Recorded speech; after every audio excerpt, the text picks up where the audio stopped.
Saúdo mais uma vez os irmãos e irmãs que estão aqui no Santuário São Frei Galvão, você que nos acompanha Brasil afora e você que vai ouvir esta pregação depois que ela foi realizada. Sempre atual, porque a palavra de Deus ela é sempre perene, sempre falará aos nossos corações. Meus irmãos, nós ouvimos e refletimos no domingo a parábola do semeador. Trago novamente o mesmo texto com uma outra reflexão a respeito dos inimigos da nossa alma. Se no final de semana nós falamos muito sobre o semeador e falamos sobre a semente, é preciso entender que na palavra do Senhor, Ele coloca esta semeadura no meio de uma batalha, no meio de uma guerra. Então nós temos na nossa vida uma batalha espiritual, uma guerra espiritual. E o primeiro que perde e o primeiro que é derrotado é aquele que não se dá conta de que a sua fé o leva para um campo de batalha. Essa é a primeira coisa. Nós estamos batalhando para a salvação da nossa alma. Nós estamos em batalha para não trairmos o Senhor e muito menos a sua palavra. O texto vai dizer que Jesus conta uma parábola, está em Mateus 13, do 1 ao 23, onde o semeador, ele atira a sua semente para todos os lados. O texto nos diz que a semente é muito boa. O semeador é Jesus Cristo, Ele é muito bom. A semente semeada é a sua palavra, como já disse, de excelente qualidade. O problema é o terreno. E Santo Agostinho, São João da Cruz, eles vão mostrar que não é o problema apenas o terreno, mas o que está no terreno. A maneira como a semente é cuidada ao cair no terreno. Então veja só, ele vai dizer que uma parte da semente caiu na beira do caminho, é uma estrada pisada, é terra dura, ali a semente não germina, os passarinhos vieram e comeram. Jesus ele vai contar quem são esses passarinhos, ele vai dizer que essa beira de caminho é o coração duro, é o coração insensível, é o coração que não entende a palavra e não procura entendê-la, então o pássaro vem e come, esse pássaro é o demônio. Jesus conta que uma outra parte da semente, ela vai cair em terreno pedregoso, é um terreno que tem muita pedra.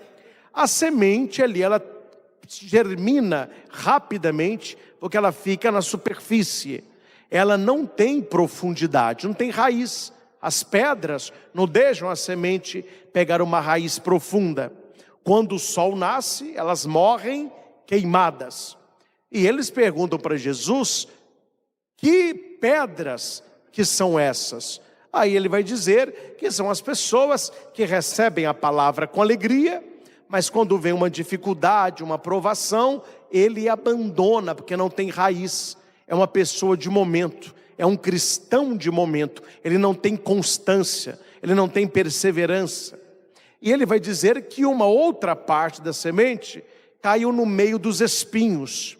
Ali a semente germina, ela cresce, mas ela não consegue se desenvolver, porque os espinhos vão sufocá-la. E Jesus mostra o que simbolizam os espinhos da parábola. São as ilusões desta vida, o perigo com as riquezas e aquilo que tira o nosso tempo de Deus. E por último, ele vai dizer que a semente boa caiu num coração bom, ela germina e dá fruto. Este coração bom deve ser o nosso coração. E o coração bom no texto, me entenda, não é um coração apenas que faz bondade, mas um coração que busca compreender a palavra e colocá-la em prática, e por isso ele pratica a bondade. Jesus vai dizer que um copo de água que alguém der para alguém por ele, em nome dele, não ficará sem recompensa. Então, para nós cristãos, não é caridade por caridade, não é ajudar por ajudar, mas é por causa do Senhor, é por causa da nossa experiência. Meus irmãos, vejam bem, a terra boa, penso que a maioria aqui, talvez, eu nunca fiz, trabalhou em roça. Mas quem já trabalhou, ou com plantação, sabe muito bem que uma terra boa, ela não é boa por acaso. Ela é uma terra preparada. Uma terra que vai receber semente. Ao homem, o semeador, o agricultor, ele trabalha muito a terra antes. Ele vai virar a terra, ele vai tirar as pedras, ele vai tirar pedaços de pau, ele vai tirar coisas velhas, vai deixar uma terra fofa. Ali ele vai jogar algum tipo de calcário, de adubo, de vitamina, vai deixar aquela terra curtir, conforme a plantação, tem que dar uma chuva, aí a terra fica bem molhada. 2 dias depois, eles passam o arado, misturando tudo de novo, aí ele começa a plantar. Esse é uma terra. 3 não são boas. Terra pisada, terra com pedra, terra com espinho. Uma boa, terra preparada. Então o que essa leitura está nos indicando? Preste atenção. Que na questão da fé, na questão de buscar as coisas de Deus, tem mais gente que atrapalha do que ajuda. Tem mais terra difícil do que terra boa. A nossa preocupação é ser terra boa, que vamos trabalhar, claro que não é bem assim, mas podemos trabalhar assim, vamos trabalhar o texto com a questão de porcentagem. Se são 4 terrenos, a gente pega 100 por 4, 25. Então, vamos supor que é 25% de cada terreno. Então, veja, meus irmãos, 75% está contra nós. Está contra a palavra que Jesus semeou no nosso coração. Só 25% que está a favor. Ou seja, de 4, 3 contra e 1 a favor. É muito. É muito. Se fosse meio a meio, já seria ruim. Se fosse 75% bom e 25% ruim, esse 25% já dava uma dor de cabeça tremenda. Imagina 75% dos terrenos problemáticos. Ou é terra dura, ou é terra pedregosa, ou é terra espinhenta. Somente um pedaço é terra boa. Primeira coisa, é você colocar na sua cabeça que você é terra boa. Essa é a primeira coisa. Primeira coisa é você olhar para si mesmo como Deus te olha. E já resolveria uma problemada na nossa vida. Baixa autoestima, carência, falta de amor próprio, autoimagem. Tudo isso se resolveria se nós olhássemos para nós mesmos como Deus vê. Deus vê além do que a gente vê. E quando Deus olha para vocês e Deus olha para mim, Deus só vê uma coisa: é terra boa. É terra boa. É terra boa. Amém? Então fala para quem está do seu lado: você é terra boa. Você é terra boa. E onde está a batalha? A batalha acontece na nossa cabeça. O lugar da batalha, e o lugar, isso muitos cristãos católicos não sabem até hoje. Me desculpe, meus irmãos, isso é um absurdo. O lugar da batalha, onde o cristão trava uma luta com o diabo, é a mente. É o pensamento. Tudo começa no nosso pensamento. Note quando você é contrariado, quando as coisas não acontecem do seu jeito, quando você fica contrariado, há pessoas que ficam ruminando aquilo na cabeça. As pessoas até usam a expressão assim: padre, desde o dia que a pessoa fez isso comigo, isso fica martelando na minha cabeça. Não é essa a expressão? E é aí que o diabo usa, é aí que o diabo entra. Porque ele só tem poder em nós se ele convence a nossa maneira de pensar. Se ele muda a nossa mente, ele muda a nossa vida. Cuidado com isso. Se você configura a sua mente para Cristo, o seu corpo e a sua vida se configuram no homem novo, remido. Se a sua cabeça, ela se configura pelo diabo, pelo pecado, pela mazela, a sua vida inteira se domina o homem velho, o homem antes da graça, e a sua vida, ela é para baixo. Não é uma vida que busca o alto, é uma vida de queda livre. Porque nós devemos entender uma coisa: a maneira como nós pensamos, ela instiga e determina, influencia a maneira como nós falamos, sentimos e agimos. Uma pessoa que está com a mente em paz, ela acordou tranquila, não tem problema nenhum, pagou todas as contas, ainda sobrou dinheiro, ela está no resort, ela não tem doença, ela está lá com amor, com love. Ele pode gritar: vida, vida. Ou está com os amigos. Uma pessoa dessa está com a mente tranquila. Observam a pessoa que está com a mente tranquila, como que ela fala? Ela fala de maneira tranquila. O coração dela está relaxado. As atitudes dela são tranquilas. Pega uma pessoa que está passando na vida um momento difícil, ela que vive pensando qual é a solução daquele problema, e ela não encontra solução, e além da solução não ser encontrada, há pessoas que não ajudam, e fica torrando a paciência, a pessoa já perde a paciência, a pessoa está nervosa, está esgotada, está cansada. Converse com essa pessoa, você vê que a fala dela é uma fala nervosa.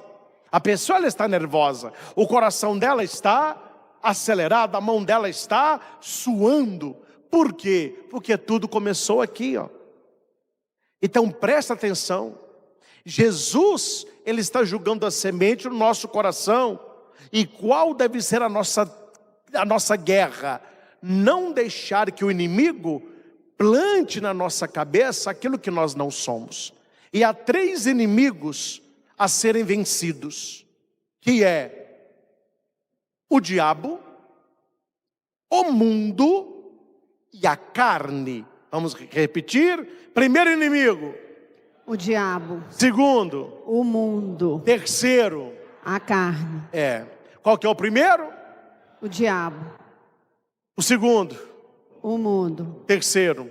A carne. Por que é difícil vencer o diabo? Você não pensa que você vai lutar com o diabo, pegar no chifre do bicho e ficar rolando com ele na poeira. Não é assim que se luta com o diabo. O diabo é mais esperto do que nós. Ele não é mais esperto do que Deus, mas ele é mais esperto do que nós. Ele não é mais poderoso do que Deus, mas ele é mais poderoso do que nós. Não existe o Deus do bem e o Deus do mal, né? O diabo nunca foi Deus, ele é um anjo decaído, os seus dias estão contados, mas ele tem poder de sedução. Deus lhe concedeu um poder e que ele vai agir com esse poder até o fim dos tempos. Um dia Jesus vai dizer: basta, acabou. Mas até lá o diabo tem um poder, além da sedução. Qual é o poder dele? É a tentação. E a tentação acontece aonde? Na mente. E como que a tentação chega na mente? Pelos sentidos, por aquilo que a gente vê, aquilo que a gente ouve. Ah, é? Aquilo que a gente fala. Olha o veneno. O diabo age aí. Então nós temos que entender que para vencermos as tentações do mal, nós temos que estar cheios do poder de Deus. Se você for enfrentar o diabo sozinho, eu já vou te dar a notícia, nem perca tempo, já perdeu. Você não tem chance nenhuma. É por isso que muitas pessoas perdem, porque elas dizem, não, eu dou conta, eu me basto, eu não preciso de Deus. Essas pessoas são presas fáceis para o diabo, porque o diabo não é bobo, né? Imagina só, toca a campainha na sua casa, uma sexta-feira 13, 3 horas da manhã. E a porta da sua casa é de vidro. Aí lá na sua casa, eu sei que você mora bem, aquela casa de 2 andares, aquela escada de sucupira. Aí você desce aquela escadaria que dá de frente para a porta. 3 horas da manhã, sexta-feira 13. Aí você vê que quem tocou a campainha tem um fogo, está pegando fogo. Você fala, o que é isso? Aí você, muito curioso, você abre a porta. Aí vai estar lá um bicho que você nunca viu na sua vida, fogo para todo lado, aquela imagem que a gente conhece, com um tridente, um rabo, um salo que tem pé de boi, aquela coisa toda. Aí você fala assim, pois não? Em que posso te ajudar? Ele fala, não, não quero muita coisa, eu quero só a sua alma. Você fala, não, toma que já é tua, vai que é tua, Tafarel. Meus irmãos, pensem comigo, coisa muito menor, a gente foge. Coisa bem pouca pavorosa, a gente corre. Imagina Satã pedindo a sua alma. É lógico, ele ia pegar quantas almas? Nenhuma. O povo ia todo mundo zarpar. O que ele faz? Ele então transforma o trágico em belo. Ele transforma o nojo em atraente. Ele transforma a condenação em prazer. É por isso que, para você entender como que o mal age, você tem que entender o que Jesus disse sobre o oportunismo. Ele é oportunista. Ele não vai aparecer como algo que vai fazer-nos fugir. Pelo contrário, Ele conhece a cada um de nós. Escute o que eu vou dizer. Ele conhece a cada um de nós e Ele conhece o nosso calcanhar de Aquiles, o nosso ponto fraco. Todos nós temos ponto fraco. E a Bíblia diz, olha, você que está de pé, tome cuidado para não cair. Impressionante. Como que tem gente que acha que não vai cair jamais. Não, todos nós somos fracos e devemos vigiar. Jesus disse, orai e vigiai, para não cair, dizem. A pessoa não ora e a pessoa não vigia. E ela vai caindo uma tentação atrás da outra. E ela não vê o que está acontecendo. Ela não vê que ela é uma presa fácil. Ela não vê que ela está agradando muito mais o mal do que a Deus. Muito mais o mal do que a Deus. Então, primeira coisa para vencer o mal, essa semente que cai num coração duro, é você ter um coração maleável a Deus. Um coração maleável a Deus. Eu não vou aqui expor vida de ninguém, mas de vez em quando eu atendo alguns jovens, a pedido muito da mãe, assim, tristes, perdidos, reclamões, Aí na conversa eu vou ali puxando, ver se eu encontro alguma coisa. Geralmente eles já tiveram uma paquerinha ou eles namoram. É namorico no início, bem, né, mas estão nessa fase. Aí eu vejo com poucas palavras como que o coração dele e o dela são macios um para o outro. Quer dizer, está naquela fase do conhecer, do beijar, do sair, casalzinho novo, não é? Não vou dizer bem a palavra não, mas bem iludido, se é que você me entende, né? Depois a ficha cai com o processo, mas estão nessa. Mas eu vejo com clareza, como o sol ao meio-dia, é um coração muito maleável ao outro, mas é um coração muito duro a Deus. Muito duro a Deus. Eles não têm vida de oração. Eles não têm vida de vigilância. Um está debruçado no outro, como se o outro fosse para ele o alfa e ômega, o início e fim de todas as coisas. E a minha tristeza, para não falar depois que acontece, a minha satisfação por ter avisado, é que eles acham que aquele momento vai durar para sempre. E muitos não veem, atenção que eu vou falar que é pesado, e é pesado, mas vou dizer. E muitos não veem que o namoro deles está sendo usado pelo mal para a frieza espiritual. Ia à missa, participava do grupo de jovens, ajudava na liturgia, era temente a Deus, aí começou a namorar. Aí como o namoro vem, agora eu sou feliz.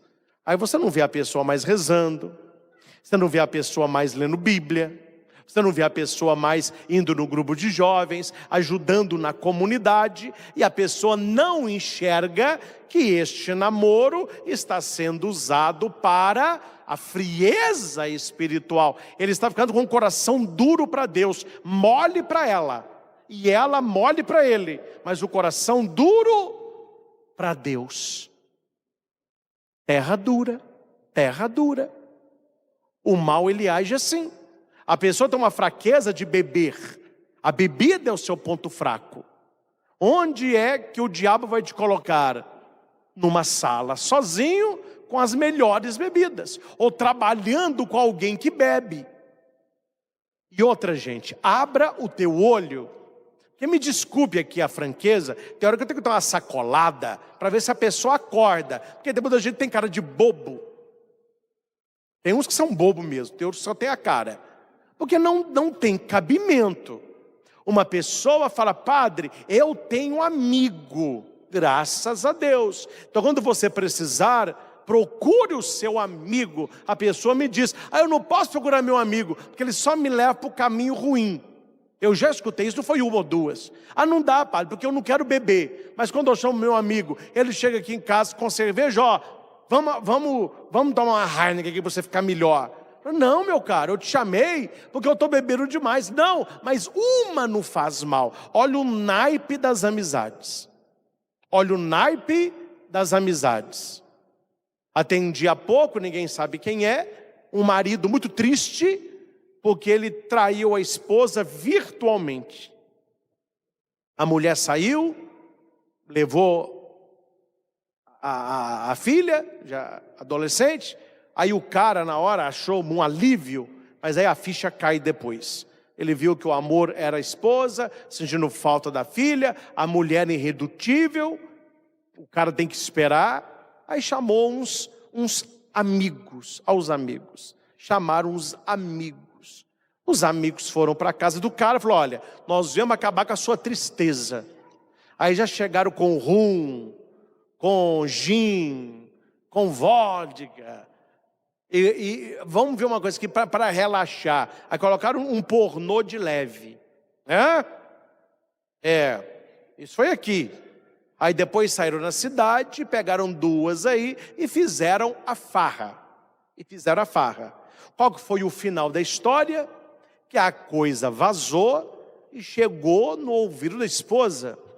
E a esposa já tinha feito com ela mesma o propósito de voltar para casa, perdoar o marido, trazer a filha, se os dois fizessem, numa paróquia aqui da cidade, um encontro do ECC.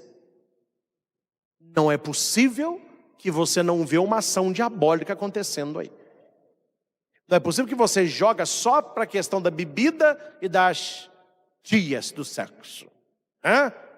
Eu não acredito que você não vê que há algo satânico acontecendo, porque o diabo viu que ele ia perder, porque a mulher pegou o caminho de Deus. Eu vou te perdoar, eu vou voltar para casa, nós vamos continuar o casamento, eu vou trazer a minha filha, nós vamos colocar o nosso casamento em Deus, nós vamos fazer o ECC, Encontro de Casais com Cristo. E a hora que essa mulher já estava na cabeça de voltar, os amigos embebedam o cara, colocam para ele filme pornográfico e sai na cidade pegando duas profissionais do sexo, duas prostitutas. Olha como que o mal não quer perder aquele que já está perdido, aquele que já está perdendo. A minha pergunta é: por que este homem fez o que fez? A resposta mais fácil: porque ele é um safado, isso é um pilantra. Isso eu não sei. O que eu sei é que ele não orou e não vigiou. E quem brinca com fogo, ele brincou. Agora, meu filho, já era. A mulher quer ver o diabo, não quer ver o cara. A filha tomou raiva. A mulher falou assim: ele não me toca mais. Como que um homem que dorme com uma mulher dessa, eu sei lá quanto já pegou, vai dormir comigo? Como que a filha dele, já pré-adolescente, olha para o pai sabendo que olha, como que a pessoa ela cai na lábia? Como que a pessoa ela não vê a cilada que está preparando? Porque é uma cilada, é uma batalha. O diabo é assim, ele é astuto. E você tem que conhecer, e cada um aqui é cada um. Eu não estou aqui para apontar a sua fraqueza, mas para lhe dizer que nós temos fraquezas. E essa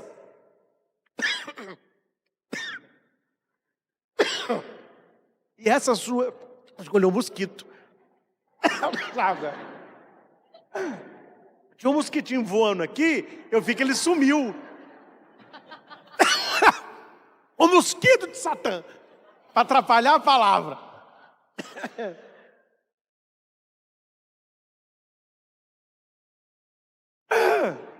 Vamos lá.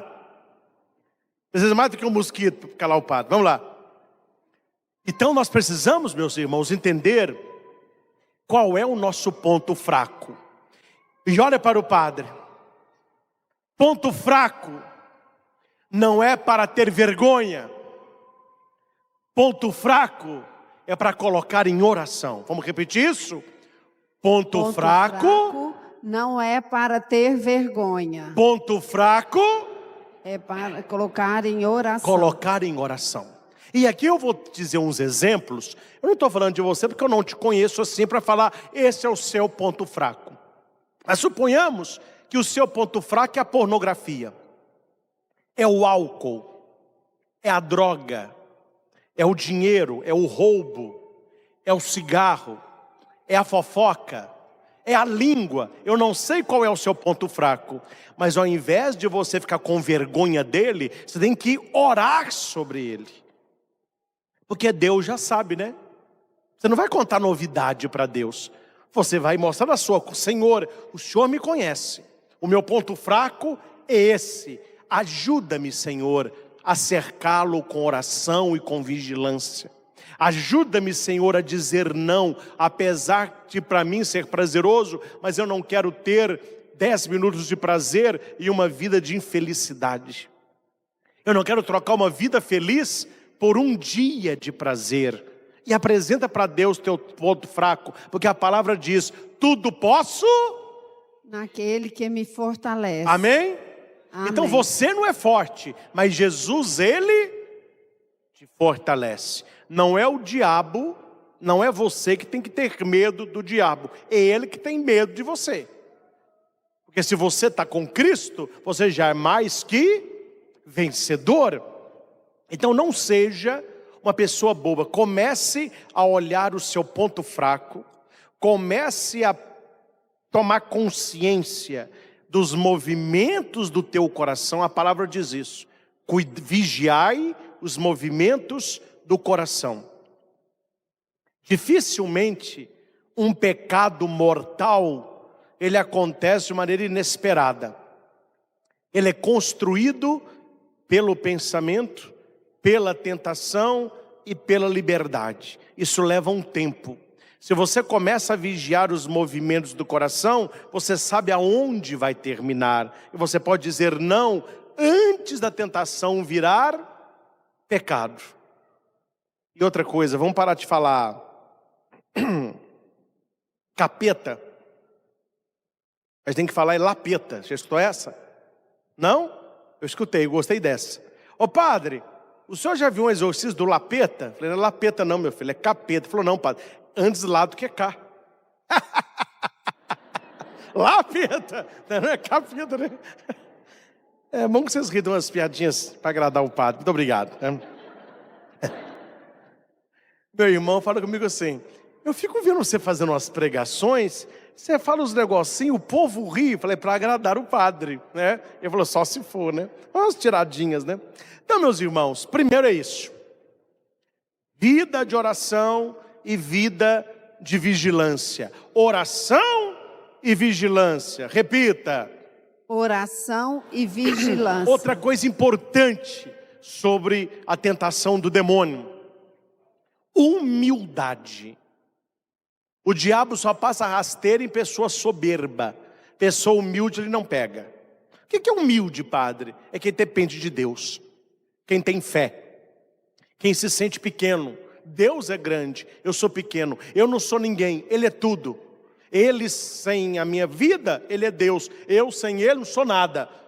Uma pessoa dessa, ela está mostrando a sua humildade. Ela confia no Senhor.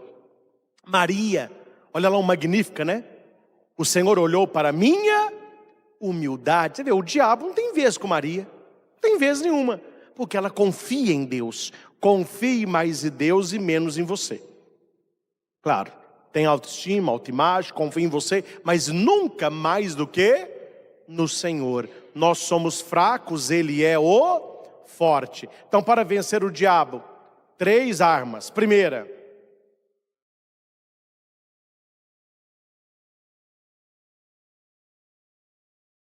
ótimo. Então, estou prestando atenção na homilia, parabéns.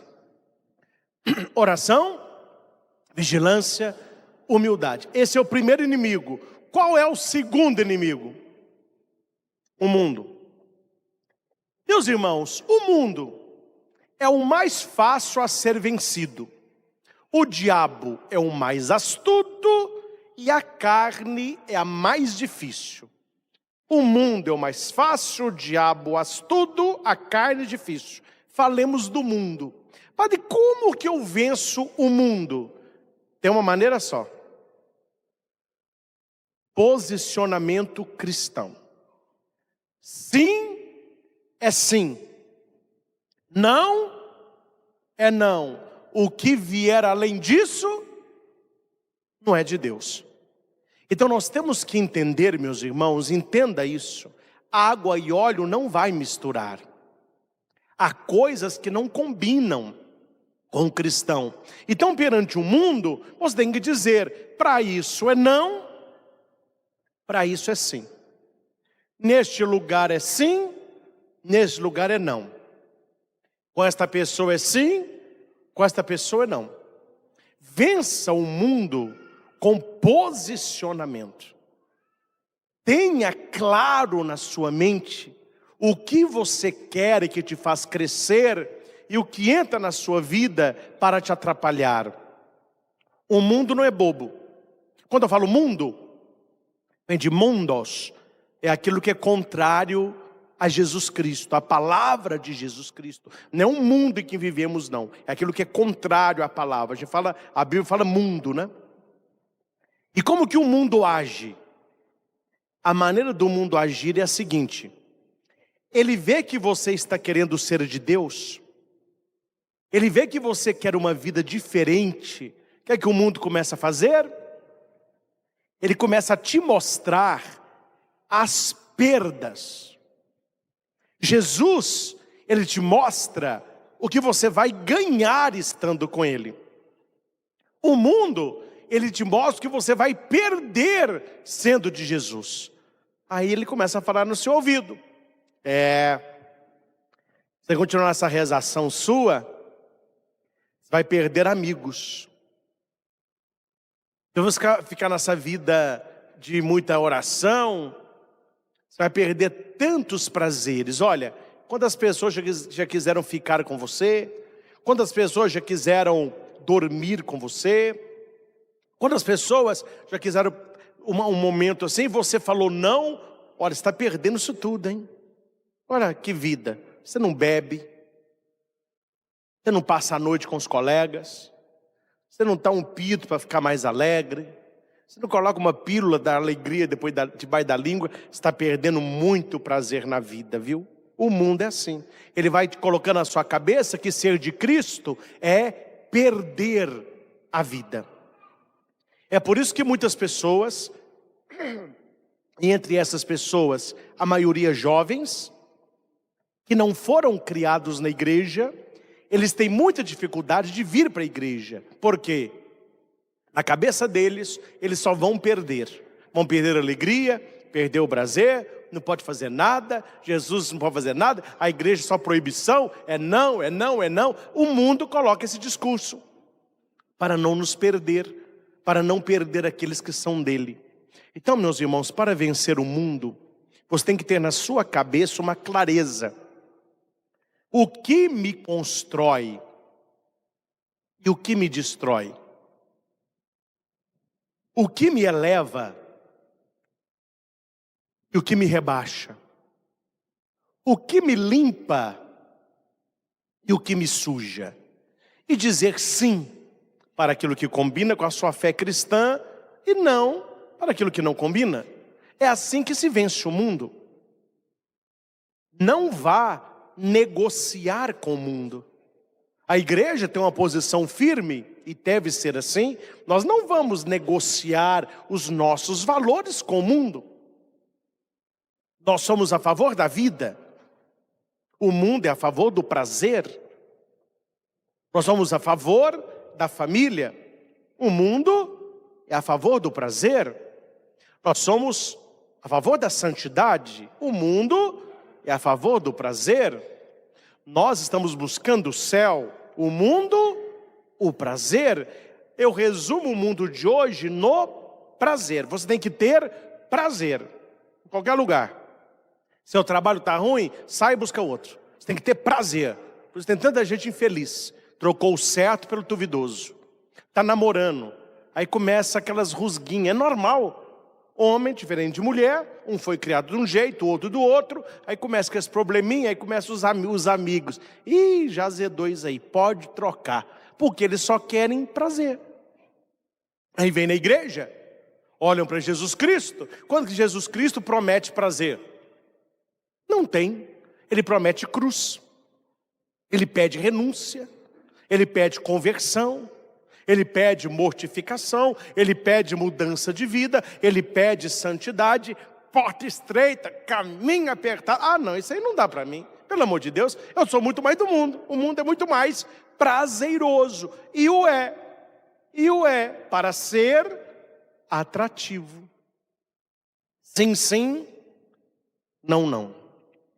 Primeiro inimigo, quem é? Segundo.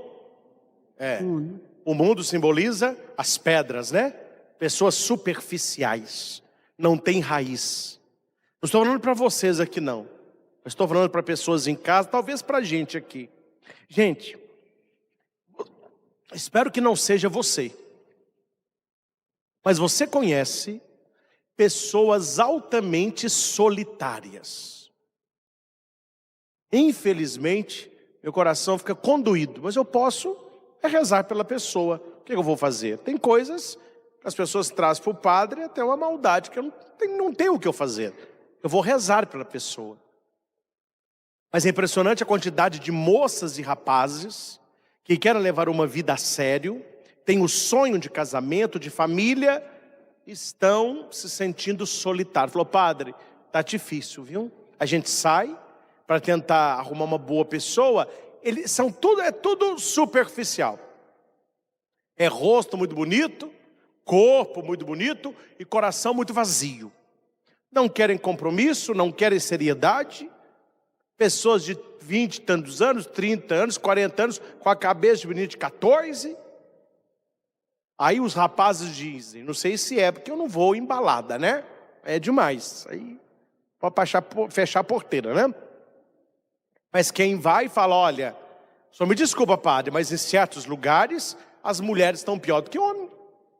A gente fica até constrangido, porque chega parecendo que vai... Quer dizer, as pessoas estão se sentindo solitárias de alguém de verdade, e não alguém que é casca, não alguém que é aparência, mas alguém que é essência. O mundo é aparência, o mundo é essa, Jesus falou, é essa terra rasa, é muito rápido, eu te amo, você é meu melhor amigo, vem cá, mas não tem raiz. A hora que vem a verdade, seca, morre, abandona. Já atendi, não foi uma ou duas, viu? Se fosse uma ou duas, eu falaria aqui. Moças chateadas porque o namorado terminou o namoro por mensagem de WhatsApp. Nem mensagem de voz. Ele mandou escrito. Já deu.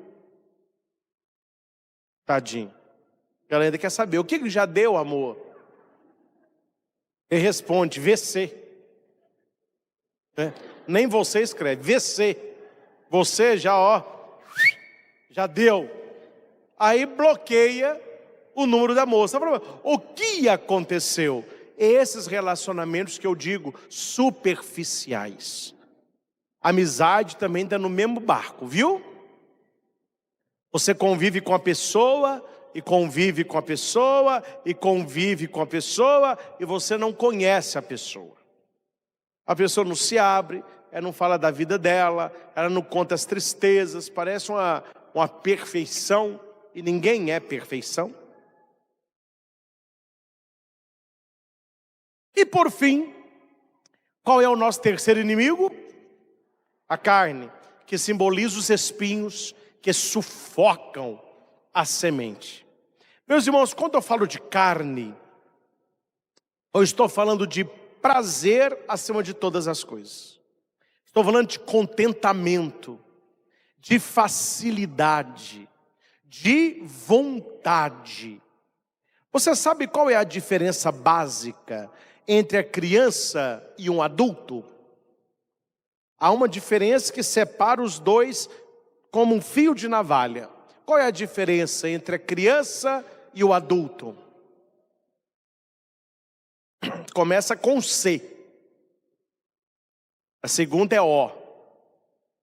A terceira é com. M, com. A quarta é a letra P. A outra é a letra O. A outra é a letra R. Comportamento. Isso é que difere a criança de um adulto. Depois disso vem todas as outras coisas. Imagine, na hora da missa, passa aqui uma criança de 2 anos e meio. Todo mundo olha e fala, uma criança. Aí o padre olha e pensa, cadê mamãe, cadê papai, né? Mas é uma criança. Mas cadê o papai e a mamãe, né? Quando imagina no meio da missa, passa um rapaz de 18 anos. Você fala assim, não tem alguma coisa fora do lugar. Imagina uma criança que olha para aquela imagem e vai dizer assim, mamãe do céu. Todo mundo, que lindo. Repita, quem que é? É mamãe lá do céu. Oh, que lindo. Aí chega um rapaz, 18 anos, marombado. Quem é aquela ali? Mamãe do céu. Onde que ela está? É no céu. Meu filho, vamos aprofundar essa fé. Tá complicado aí. Tá complicado. 1 Coríntios 13 vai dizer, a criança comporta como criança, o adulto comporta como... E algo que difere quando a palavra é comportamento.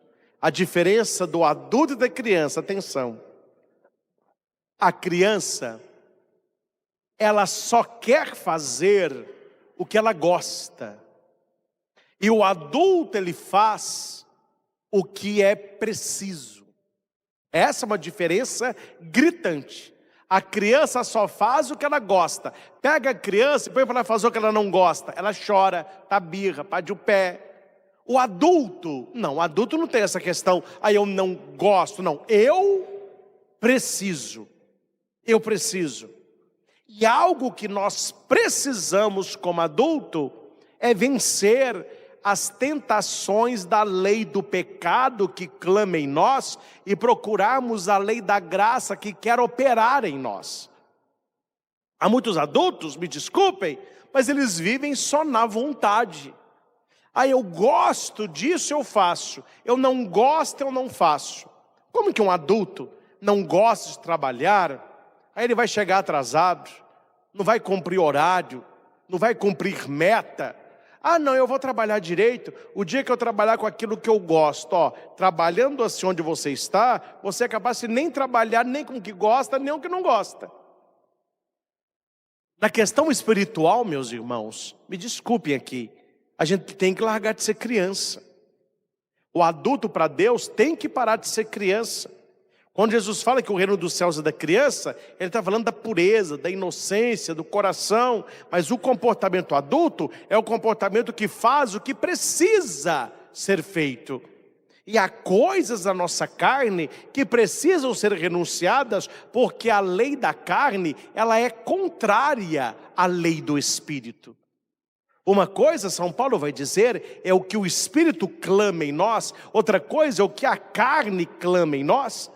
Aí aqui fica mais claro, o que o Espírito clama em nós? O que nós precisamos. O que a carne clama em nós? O que nós gostamos. E tem gente vivendo longe de Deus, porque só faz o que gosta, não faz o que precisa.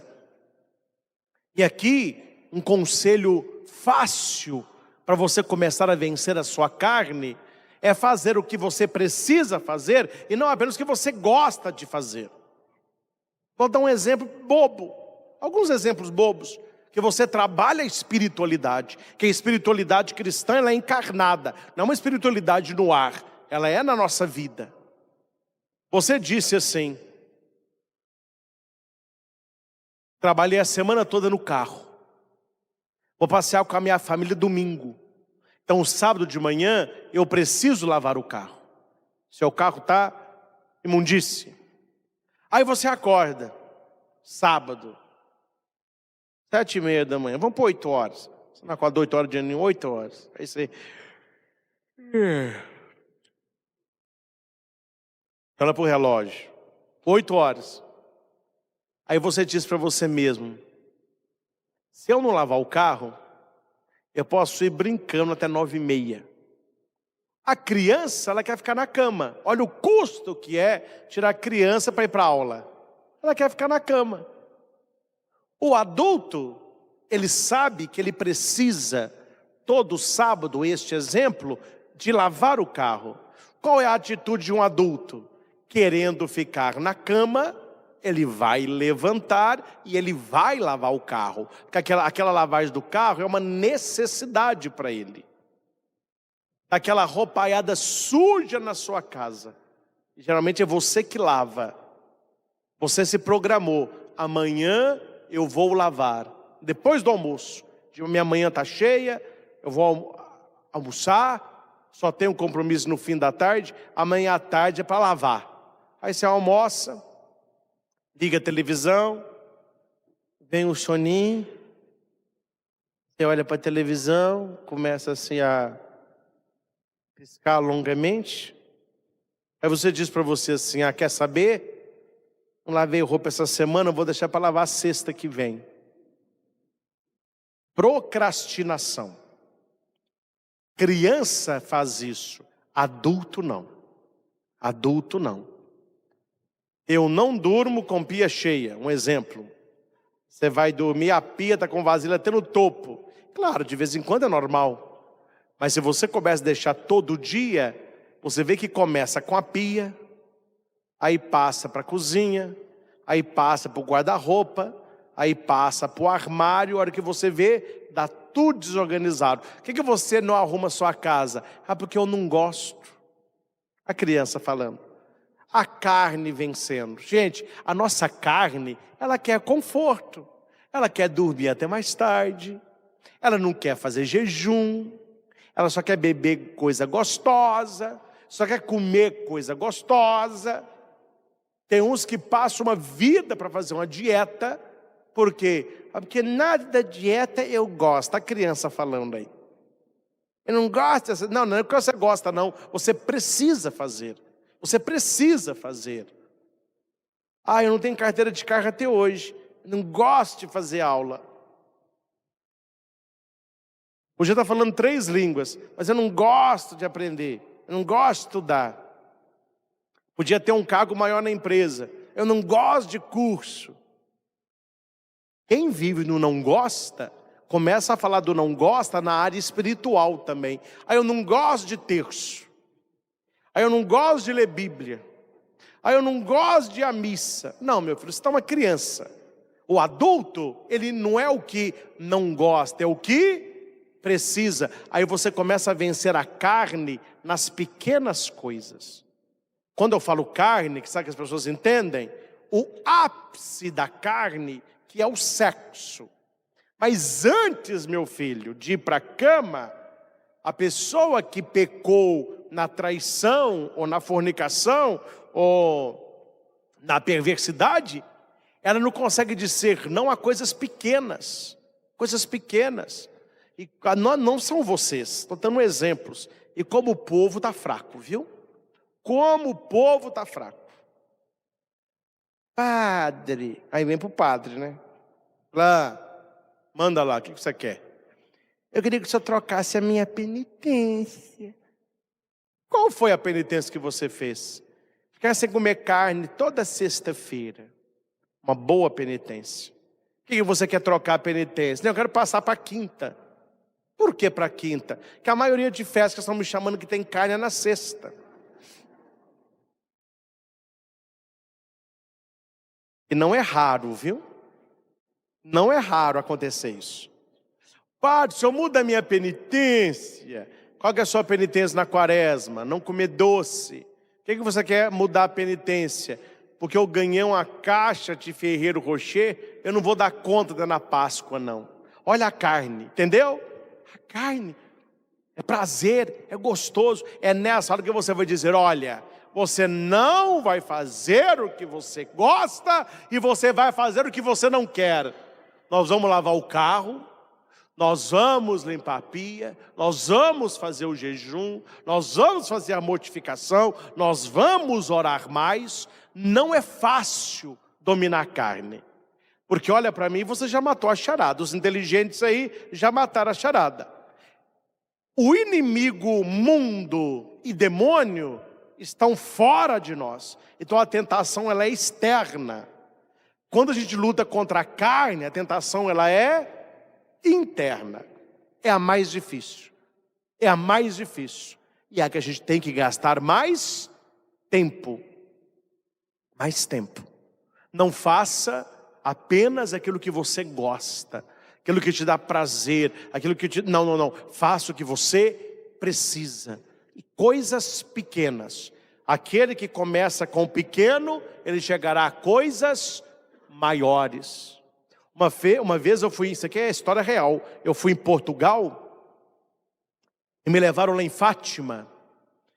E quando se vai a Fátima a primeira vez, você tem que conhecer a casa dos pastorinhos, né? Você anda com umas ruelas, tem a casinha dos pastorinhos, onde eles ficavam. E há em Portugal uma criação muito extensa de ovelhas. E a gente no Brasil não tem, aqui na nossa região, todo mundo que vai fica encantado de ver aqui tanto de ovelhinha, como a gente ouve no Evangelho, né? E a primeira vez que eu fui, não me esqueço, uma moça, até muito bonita, uma saia muito grossa e muito comprida, tinha uma portuguesa mesmo, uma blusa branca, estufadinha assim, com rendinha, tinha uma portuguesa com lenço, uma mocinha aí com seus 16 anos, clarinha, magrinha, bem magrinha, alta, mas magrinha, pegou uma ovelha, meu filho. A ovelha devia ter no mínimo uns 60, 70 quilos, mas é um bicho grande. E ela pegou a ovelha e saiu carregando e colocou dentro de um redil, onde a gente queria tirar foto. Então, se você sabe, para a ovelha comer o que você joga, você não pode pegar, não. Só o pastor ela come. O pastor pega e joga, ela cheira e come. Se você pega e joga, ela não sente o cheiro do pastor, ela não come. Olha como que é a proximidade, né? Então ele joga para a gente tirar foto. E a gente começou a conversar, ela muito solta de fala, começou a contar caso, que ela é daquela região mesma, que ela podia estudar, mas ela escolheu ficar ali, porque ela gosta muito de Fátima, ela nos pastorzinhos. Aí alguém perguntou para ela, não fui eu não, alguém perguntou para ela: mas como que você, tão magrinha, assim miudinha, consegue carregar uma ovelha desse tamanho? Ela abriu um sorrisão e disse assim: ora pois, quanto a começar, ela era deste menino assim. Entendeu ou não? Ela começou a carregar aquela ovelha daquele tamanho, ela era um filhotinho. E ela foi crescendo aonde? No braço dela. Assim é que se domina a carne, com coisas pequeninas. Hoje eu não como um bombom, na sexta eu não como carne, coisas simples. E você começa a fazer o que você tem que fazer. Quando eu chegar em casa, eu vou brincar com meus filhos. Não interessa se meu dia foi bom, se não foi bom, se meu patrão me elogiou ou me deu uma catracada que eu não tinha nem culpa. Não importa se o trânsito estava livre ou estava engarrafado. Eu vou chegar em casa e eu vou brincar com meus filhos todos os dias, porque isso é uma necessidade, não uma questão de gostar, é preciso. Chegou em casa, meu filho, tira o sapato, deita no tapete e meia hora brinca com seus filhos. A partir do dia que eu não quiser, é aí que vai valer ainda mais. Porque não é o gostar, é a necessidade. Imagina o padre: fala com o pessoal que hoje não vou celebrar a missa não estou muito afim não. Vou dormir até mais tarde. Hoje eu não estou gostando de celebrar a missa não, viu gente? Hoje nós vamos correr com essa... Gente, tem coisas que não é o gostar. Aí onde que você firma o seu gostar? Eu firmo o meu gostar assim, olhando para a cruz. Por isso que é bom ter em casa um crucifixo.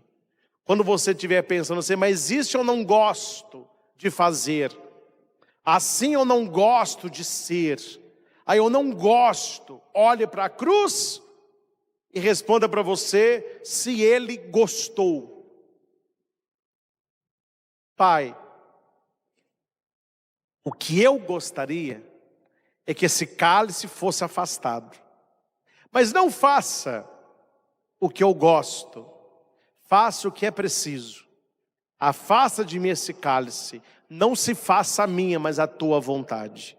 A cruz não é uma questão de gostar, foi uma necessidade para nos salvar.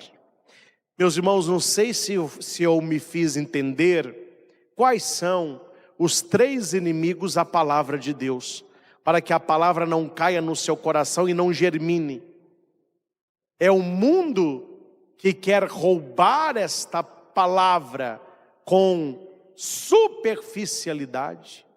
Se é o diabo com enganação e ilusão, ou se é a nossa carne sufocando o espírito. É aí que nós devemos ter atenção, porque Deus quer que nós sejamos terra boa, mas nós devemos lutar contra o demônio, contra o mundo e contra a carne, para fazer a vontade de Deus. Amém? Amém. E nesses 3, geralmente a gente é mais fraco num dos 3. Tem gente que é mais fraco nas coisas, nas tentações do mal. Tem gente que é mais fraco nas seduções do mundo. Tem gente que é mais fraco nos clamores da carne. É nessa situação que você tem que rezar ainda mais. E o faremos.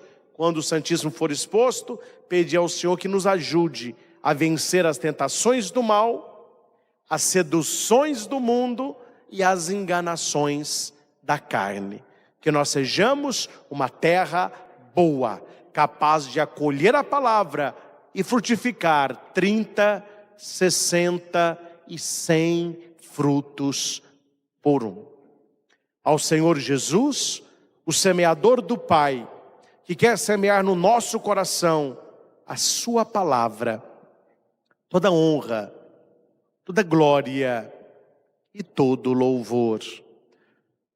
Louvado seja nosso Senhor Jesus Cristo. Para sempre seja louvado. Vem, Senhor Jesus, Olhar o povo ao teu redor me faz lembrar a multidão lá no caminho a te esperar. Vem, ó Santo de Israel, passar também. Neste lugar é o Rei, à nossa frente está. É feliz quem o adorar. É Jesus, o nosso Mestre Rei. Vem aqui, tão perto, se deixa encontrar. Diante do Rei dos Reis, todo joelho se dobrará.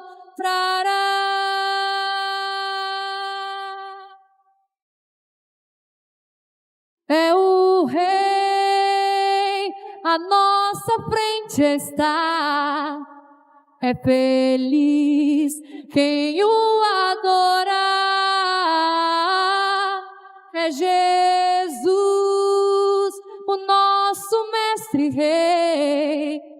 Vem aqui, tão perto, se deixa encontrar. Diante do Rei dos Reis, todo joelho se dobrará.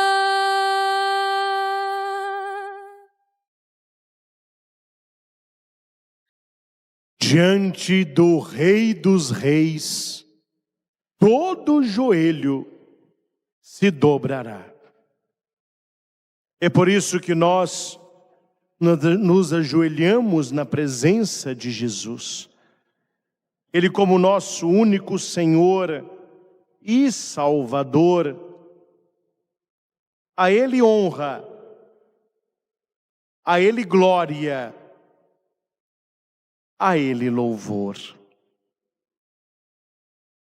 Graças e louvores se deem a cada momento ao Santíssimo e Diviníssimo Sacramento. Graças e louvores se deem a cada momento ao Santíssimo e Diviníssimo Sacramento. Graças e louvores se deem a cada momento ao Santíssimo e Diviníssimo Sacramento. Jesus, manso e humilde de coração, fazei o nosso coração semelhante ao vosso. Glória ao Pai, ao Filho e ao Espírito Santo. Como era no princípio, agora e sempre. Amém. Senhor Jesus, Tu conheces profundamente a cada pessoa que está aqui esta noite e a tantas que nos acompanham de casa. Tu sabes, Senhor, das nossas dores, das nossas dúvidas, das nossas necessidades. Mas esta noite, nós queremos te pedir, acima de tudo isso, que o nosso coração seja terra boa. Porque se a Tua palavra encontrar no nosso coração terra boa, tudo mais será acrescentado. Problemas que temos na família, os nossos relacionamentos, no trabalho, no estudo, tudo cria nova luz, tem nova vida. Se a Tua palavra germina, cresce, floresce e frutifica, ajuda-nos, Senhor. Fortalece o nosso anjo da guarda, para que tenhamos verdadeiramente uma vida de oração e de vigilância. Dai-nos a Tua graça, Senhor, para que não sejamos enganados pelo mal, para que não sejamos seduzidos pelo mundo, e para que não cedamos à carne que clama em nós.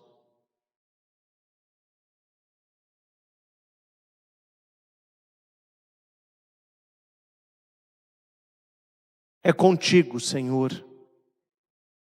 É com vida de oração, de comunhão, de confissão, de adoração, e vamos ir vencendo esses 3 inimigos da alma.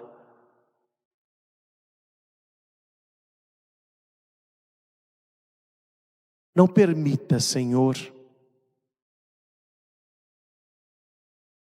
que nos afastemos da fonte.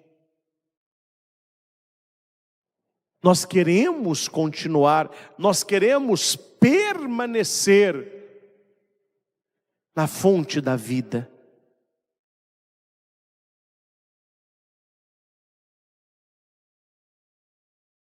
Mas somos fracos.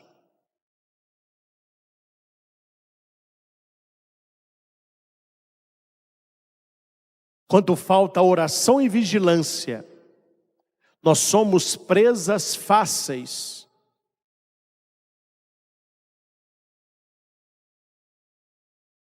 Nós não temos firmeza.